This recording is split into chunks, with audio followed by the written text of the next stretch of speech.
नमस्कार. लक्ष्मीच्या पावलांनी या मालिकेच्या आजच्या भागामध्ये आपल्याला असं पाहायला मिळत आहे. सर्वजण सोहमच्या लग्नाची मेहंदी काढण्यासाठी जमलेले असतात. सोहम सुरुवातीला मेहंदी काढायला नको बोलत असतो. तेव्हा सर्वांच्या आग्रहाखातर तो मेहंदी काढतो. तेव्हा कला काजलला म्हणत असते, अगं गुंड्या, हे बघ आता सोहम सुद्धा हातावर मेहंदी काढून घेत आहे, तू सुद्धा मेहंदी काढ ना. ती म्हणत असते, नको मी ठीक आहे. असं म्हणता क्षणी तिचं लक्ष सोहमवर जातो, जो सोहम इथे अनामिकाला ज्यूस पाजत असतो आणि तिच्या हातातला काचेचा ग्लासच खाली पडतो आणि ती काच तुटते. तेव्हा सर्वांचं लक्ष तिच्याकडे जातं. काजलची अवस्था अगदीच विचित्र झालेली असते. तिला हे पाहणं जड जात असतं. अद्वैत जाऊन तिला म्हणत असतो, काय झालं, तू ठीक तर आहेस ना, तुला लागलं तर नाही ना. तेव्हा काजल म्हणत असते, नाही मला नाही लागलं, मी ठीक आहे. असं म्हणूनच तिथे अंजू येऊन सर्व काचा साफ करून घेऊन जाते. आता मात्र इथे सोहम काजलकडे पाहत असतो, तर दुसऱ्या बाजूला राहुल काही फाईल्स आणि त्यामध्ये काही पेपर्स असतात ज्यावरती अद्वैतच्या सह्या घ्यायच्या असतात. खरं तर त्याला ह्या सह्या सर्व काही फसवून घ्यायच्या असतात. हा पूर्ण डाव रोहिणीचा आणि त्याचबरोबर नैनाचा असतो. जेव्हा राहुल ऐनवेळी तिथे फाईल्स घेऊन येतो आणि अद्वैतकडे जातो, अद्वैतला म्हणत असतो, दादा हे काही परचेसचे पेपर्स आहेत, प्लीज यावरती तुझ्या साईन हव्यात. असं म्हणूनच त्यामध्ये त्यांनी त्या पेपर्समध्येच त्याला हवे ते पेपर्स ठेवलेले असतात. आता मात्र रोहिणी खूप हसत असते आणि नैनाला बोलत असते, आता इथून पुढे खरी मजा येणार आहे, सर्व काही आपलं होणार आहे. अद्वैत आणि कलाचा सुद्धा घटस्फोट होणार आहे, कारण त्या पेपरमध्ये सर्व काही त्याच पद्धतीचे पेपर्स असतात. सर्वांनी मिळून त्या तिघांनी मिळून हा पूर्णतः प्लॅन केलेला असतो. त्या पेपर्समध्ये घटस्फोटाचे पेपर दिसतात. तेवढ्यातच अद्वैतला ठसका लागतो.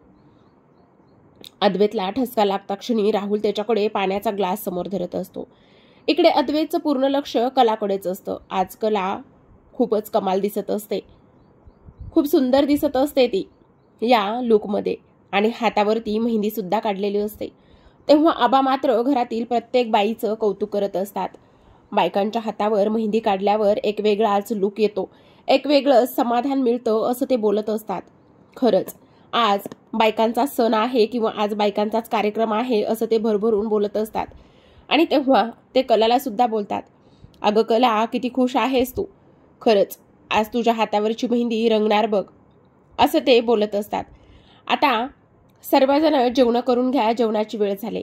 तेवढ्यातच अनामिका बोलत असते, आबा माझी तुम्हाला एक रिक्वेस्ट आहे, केली तर चालेल का. तेव्हा आबा बोलत असतात, बोल ना, काय झालं. तेव्हा ती बोलते, आजचा एक दिवस मी माझ्या घरी जेवणासाठी जाऊ का, प्लीज तुम्ही नाही म्हणू नका, कारण आता माझं लग्न झाल्यावर मी इकडेच येणार आहे.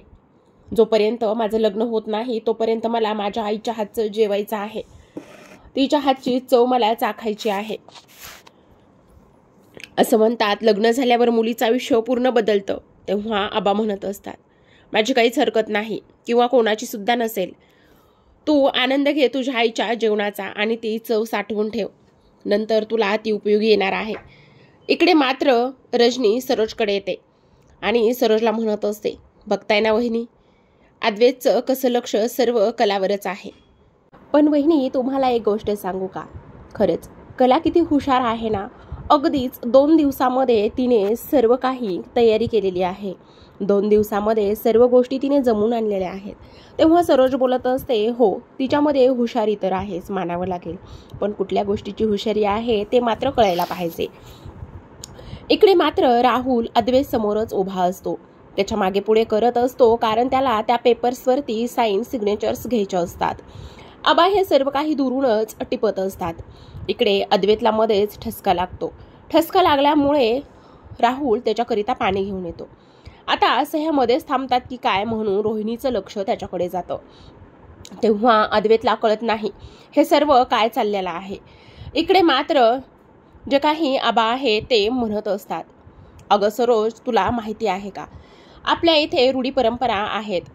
आता धाकट्या मुलाचं लग्न आहे तर मग मोठ्या मुलाचं इथे टिळाकरण करायचं असतो, म्हणजेच मोठ्या मुलाला टिळा लावायचा असतो, ही आपली रीत आहे. तेवढ्यातच सरोज मध्येच उठते आणि अंजूला कुंकाचा करंडा आणायला लावत असते आणि तो कुंकाचा करंडा आणल्यानंतर ती अद्वैतचं टीकाकरण करायला जात असते. तेवढ्यातच आबा मध्येच थांबवत असतात. आता मात्र सरोजला प्रश्न पडतो, ह्यांच्या रीतीमध्ये पेपर साईन करायचे तर तसेच राहिले, ते तसेच मागं पडायला नकोत असं बोलत असतात. आबाने सरोजला थांबवल्यावर आता सरोज भडकते. ती म्हणत असते, आबा तुम्हाला आता यामध्ये सुद्धा प्रॉब्लेम आहे का? तुम्हाला मी टीकाकरण केलेलं सुद्धा चालणार नाही का? तुम्ही असं कसं करू शकतात? मी या घरची सून आहे, मग आई मुलाचं टीकाकरण करू शकत नाही का?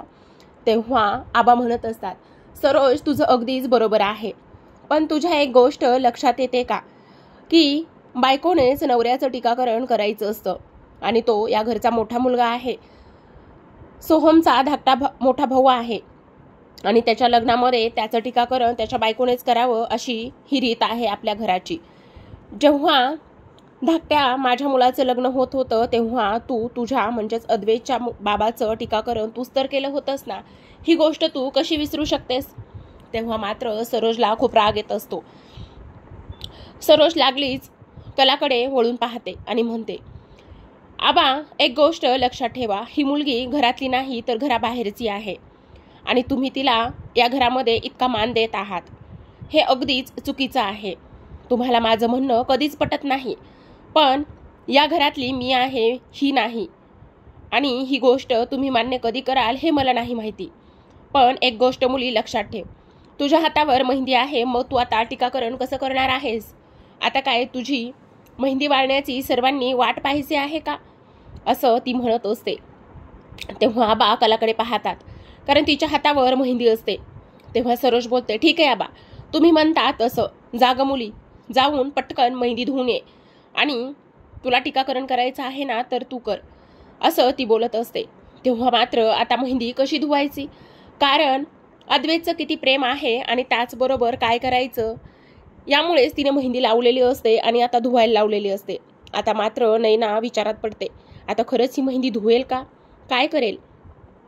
तेव्हा मात्र सरोजला खूप वाईट वाटत असतं की तिला अद्वैतचं टीकाकरण करता येत नाही म्हणून. आणि कलाला सुद्धा सरोजचं बोलणं खूपच टोचलेलं असतं, कारण तिने डायरेक्टच मेहंदी धुण्याचं सांगितलेलं असतं आणि इकडे खरे कुटुंब सुद्धा असतं आणि त्यांना सुद्धा खूपच मोठा धक्का बसलेला असतो की त्यांच्याच मुलीला या घरामध्ये अशा पद्धतीची वागणूक येते.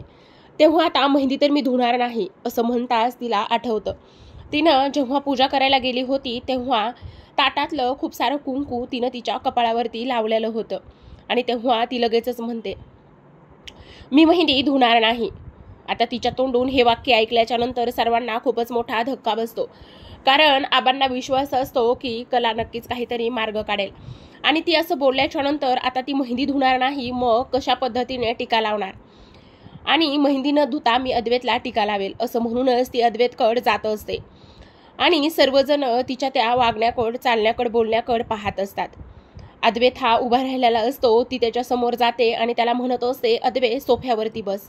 तेव्हा तो म्हणतो, काय झालेलं आहे? तेव्हा ती म्हणते, तू बस तर मी सांगते. असं म्हणून ती सोफ्याच्या मागे जाऊन उभा राहते आणि अद्वैतला सोफ्यावरती बसवते. आता म्हणत असते, तू डोकं ह्या सोफ्यावरती टेकव. तेव्हा अद्वैत सोफ्यावरती डोकं टेकवतो. तेव्हा सर्वांना खूप आनंद होत असतो. तिचे बाबा तर खूपच भरून पावत असतात आणि कला लगेचच तिचं स्वतःचं कपाळ अद्वैतच्या कपाळावर टेकवते आणि तिच्या कपाळावरचा गंध अद्वैतच्या कपाळावर लागला जातो आणि रीतसर पद्धतीने बायकोने नवऱ्यालाच टीकाकरण करायचं असतं, ही रीत त्यांची पूर्ण होते. तेव्हा मात्र सरोज भडकते. इथे दोघे सुद्धा एकमेकांच्या एवढ्या जवळ असल्या कारणाने दोघांना सुद्धा खूपच जास्त अवघडलेलं सारखं वाटत असतं, कारण दोघांचं नातं आत्तापर्यंत पाहिजे तेवढं सुधारलेलं नसतं. त्यात सरोजने खूप साऱ्या अटी सुद्धा घातलेल्या असतात. इकडे आबा मात्र खूपच जास्त खुश झालेले असतात. आबांना असं वाटत असतं, अरे वा, खरंच देवी आई, अंबाई, खरंच ही सर्व काही तुझीच लीला आहे. प्रत्येक संकटामध्ये असं काहीतरी तू घडून आणतेस की कला ह्या घरची सून आहे हे तू सिद्ध करायला भागच पाडत आहेस. इकडे मात्र सरोजचा जळफळाट झालेला असतो. रोहिणी लगेचच सरोजच्या कानापाशी येते आणि म्हणत असते, सरोज वहिनी, बघतेस ना तू हे सर्व काय आहे? अगं अद्वैतने तरी तिला अडवायला पाहायचे होतं ना, पण त्यानं तसं काहीच केलं नाही. म्हणजे हा अद्वैत सुद्धा अगदीच तिचंच ऐकत आहे असं तुला वाटत नाही का? तेव्हा सरोज भडकलेली असताना लगेच अद्वैतच्या समोर जायला पाहत असते. आबा मात्र मध्येच पुढाकार घेतात आणि कलाला लगोलगच तिथून घालवतात आणि स्वतःच्या हातांना धरूनच ते बाजूला घेऊन जातात. इकडे मात्र सरोज अद्वैत समोर येते आणि त्याच्या हाताला धरूनच उठवते आणि बाजूला घेऊन जाते. आता सरोज बाजूला घेऊन गेल्यावर त्याला म्हणत असते, काय चाललंय अद्वैत हे तुझं? अरे ती मुलगी तर काही करायला तयार असते, पण तू तिला थांबवू शकला असतास ना. तू का नाही थांबवलंस तिला? हे असं करू नकोस. म्हणजे तू जर थांबवलं असतंस तर तिला वाटलं असतं ह्या गोष्टी तुला आवडत नाहीत, पण तू न थांबवल्यामुळे तिला असं वाटतं की तुझी त्या सर्व गोष्टीमध्ये सहमती आहे, परवानगी आहे. ह्या गोष्टी तुला समजत नाही का? असं म्हणूनच सरोज अद्वैतला चिडत असते, त्याच्यावर राग व्यक्त करत असते. आता तू तिला जाऊन ह्या सर्व गोष्टींचा जाब विचार, तोपर्यंत मी शांत बसणार नाही. आणि ती तिथून निघून जाते. अद्वैत स्वतःचा मोबाईल फोन हातामध्ये घेतो आणि त्याच्यामध्येच चेहरा पाहतो, तर चेहऱ्यावरती खूपच सुंदर असं कुंकाचा टिका लागलेला असतो. इकडे मात्र आबा कलाला घेऊन एका कोपऱ्यामध्ये जात असतात. तेव्हा कला आबांना विचारते, आबा मला तुम्ही असं इकडे का घेऊन आलात? तेव्हा आबा म्हणतात, अगो सरोज बघ ना किती चिडली होती, म्हणून मी तुला इकडे घेऊन आले. तेव्हा कला म्हणत असते, अहो आबा खरं तर मला हे सुद्धा करणं पटलं नाही, पण ती आपली रीत होती ना, म्हणून मी ती फक्त पार पडावी म्हणून केलं आहे. आबा म्हणतात, अगं जे काही केलंस ते अगदीच बरोबर केलंस, काही चुकीचं केलेलं नाहीयेस, तू त्याची हक्काची बायको आहेस, त्यामुळे हे सर्व गोष्टी चालतातच. इकडे मात्र जो काही रॉकेट आहे तो रॉकेट इथे सोहमला भेटत असतो. सोहम स्वतःचा ज्यूसचा ग्लास किचनमध्ये ठेवण्यासाठी जातो. काजल म्हणत असते, आता किचनमध्ये कोणीच नाही, मला सोहमशी बोलावंच लागणार आहे, कारण सोहमशी जर मी बोलून गोष्टी क्लिअर केल्या तर बरंच काही होऊ शकतं. असं म्हणूनच ती संधीचा फायदा घेणारच असते आणि सोहमला जाऊन भेटणार असते. सोहम किचनमध्ये जाऊन एकटाच थांबलेला असतो. त्याला ह्या सर्व गोष्टींचा कंटाळा आलेला असतो, कारण हे सर्व काही मनाविरुद्ध तो सर्व गोष्टी करत असतो. इकडे कला सुद्धा आबांना बोलता बोलता सोहमला पाहते. तिला असं वाटत असतं सोहमचा चेहरा पडलेला आहे, उतरलेला आहे, आपण नक्कीच त्याच्याशी बोलायला पाहिजे, नक्की तो खुश आहे की नाही हे त्याला विचारायला पाहिजे, किंवा त्याविषयी आणखी वेगळं काही कारण आहे का हे सुद्धा शोधायला पाहिजे. इकडे मात्र अनामिका घरी जायला निघते. तेवढ्यातच केसामध्ये तिचं कानातलं अडकलं जातं आणि ती काजलला रिक्वेस्ट करते, माझे केस ह्या कानातल्यामधून वेगळे करून दे ना प्लीज, आणि काजल तिची हेल्प करते. तेव्हा लगेच संगीता काजलचा हात पकडते आणि तिला म्हणत असते, तू काय करतेस? तू ठीक आहेस ना? तू बघितलंस ना ती अनामिका किती श्रीमंत घरची आहे, तिच्यामध्ये आणि आपल्यामध्ये खूप जमीन आसमानचा फरक आहे. तू नाही ती स्वप्न बघू नकोस, आणि चल आता आपल्याला सुद्धा निघावंच लागेल. असं म्हणूनच ती सुद्धा तिथून काजलला घेऊन निघायला जाते आणि दिनकरराव सुद्धा त्यांच्यासोबतच जात असतात. आता मात्र कलाच्या मनामध्ये विचार येतो, नाही मला काही जरी झालं तरी सुद्धा सोहमशी ह्या गोष्टींवरती बोललंच पाहिजे. असं म्हणूनच ती त्याच्याशी बोलायला जात असते. तर इकडे मात्र जो काही राहुल आहे, राहुल पुन्हा एकदा त्या सह्या घेण्यासाठी तत्पर झालेला असतो. तेवढ्यातच अद्वैत हा कलासमोर येत असतो.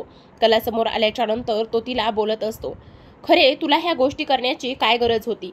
तू असं का केलंस? तेव्हा ती बोलत असते, अरे ती रीत होती, ती परंपरा होती, ती परंपरा मोडायला नको म्हणून मला तेव्हा जे सुचलं ते मी केलं.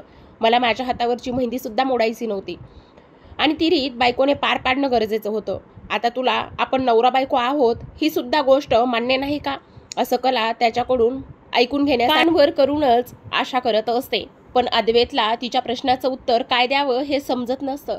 तिनं प्रश्न तर बरोबर केलेला असतो, मी तुझी बायको आहे आणि तो माझा हक्क आहे का, हे नातं सुद्धा तू मान्य करत नाहीयेस आता, असं विचारत असते. तर प्रेक्षकांनो पुढील भाग जाणून घेऊयात. राहुलचं राहिलेलं अर्धवट काम तो दुसऱ्या दिवशी किंवा संध्याकाळी करायला आलेला असतो. तो म्हणत असतो, अरे तुझ्या सह्या बाकी आहेत ना, आणि तेव्हा तो घाईघाईत सह्या करून घेण्याचं काम करत असतो. खाली सह्या घेणार असतो तर तिथे कला आलेली असते.